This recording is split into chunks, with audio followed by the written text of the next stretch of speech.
এই দুনিয়ার পুরো জীবনটা এটা হচ্ছে লালসাময় একটা জীবন, লোভ, মরিচিকা, মায়াজাল। এই মায়াজালে আমরা আটকে আছি, ফলে মৃত্যুর কথা আমরা ভুলে গিয়েছি। পাগলের মতো ছুটছি, আরো টাকা লাগবে, আরো খ্যাতি লাগবে, আরো যশ লাগবে, আরো দাপট লাগবে। আমার এত টাকা দিয়ে কি হবে? এত সম্পদ দিয়ে কি হবে? এত ব্যস্ততা দিয়ে কি হবে তোমার? স্টপ, থামুন, অনেক হয়েছে। আন্না,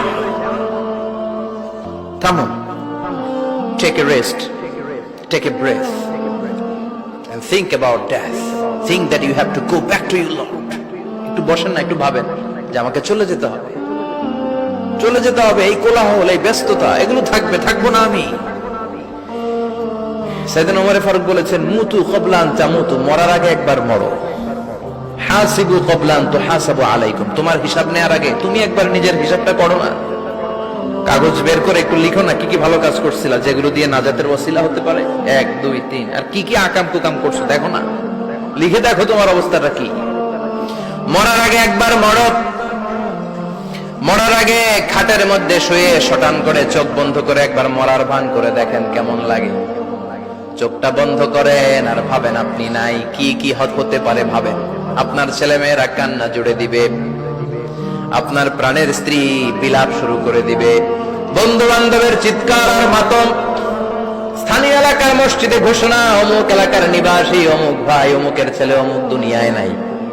সব আত্মীয়রা চলে আসবে, ফেসবুকে স্ট্যাটাস দেয়া হবে, সবাই সবাইকে জানাবে বিকাল 4টায় অমুক হাই স্কুল ময়দানে আপনার জানাজা।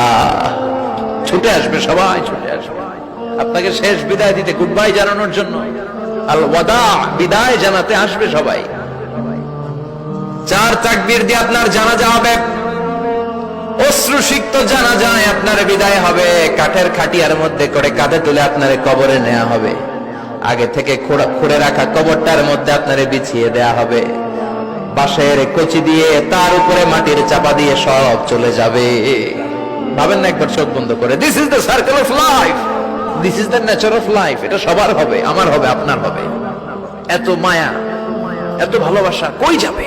কেউ থাকবে না, সবাই আপনার অন্ধকার কবরে রেখে দিয়ে চলে আসবে। উপরে বাঁশের কঞ্চি, তার উপরে মাটির চাপা, অন্ধকার আর অন্ধকার।